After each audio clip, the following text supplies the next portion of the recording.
Let's just keep in touch with this curve. The number, well, a small decrease yesterday, but overall the trajectory does not change. It's still heading in the wrong direction, 47 days into lockdown.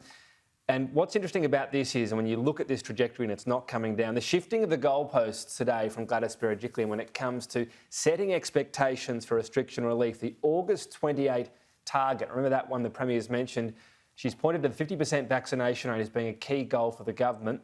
She's made it clear, though, only minimal restrictions there, and life in September and October, in terms of proper freedom, is still linked to those Doherty targets. Remember what they are, 70 and 80%. So that's the amount we'll need for double doses for significant freedoms for Sydney, and that's not going to happen by the end of the month. So just some small shifts there. Another key number to keep an eye on, the one in red, it's the number in the community. Yes, it's at 65, so not up significantly, but just under a third still under investigation. So basically the story again, contact tracers working through the backlog, the number in red gets bigger. That means more people were infectious in the community. That backlog becoming a real problem. You can see a record number of new cases yet to be traced now in total. 229, a massive number, 97 as well household contacts.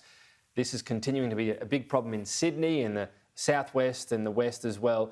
A lot of families there with large families in the one house who live together, and we know with Delta that's just going right through households. Hospitals, 374 COVID patients in hospital at the moment, so this number of course continues to go up.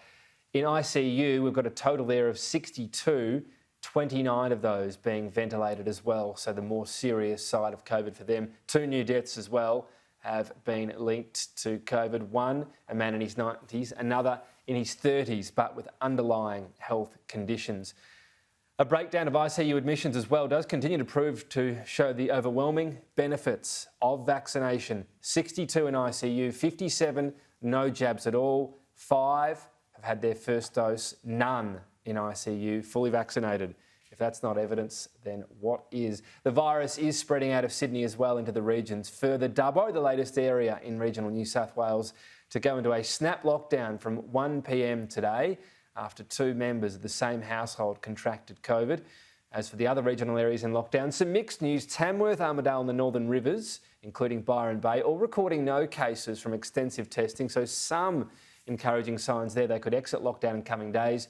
Not good news though for Newcastle. 14 new cases there. The Premier conceding the Upper Hunter will not exit its lockdown on time this Friday.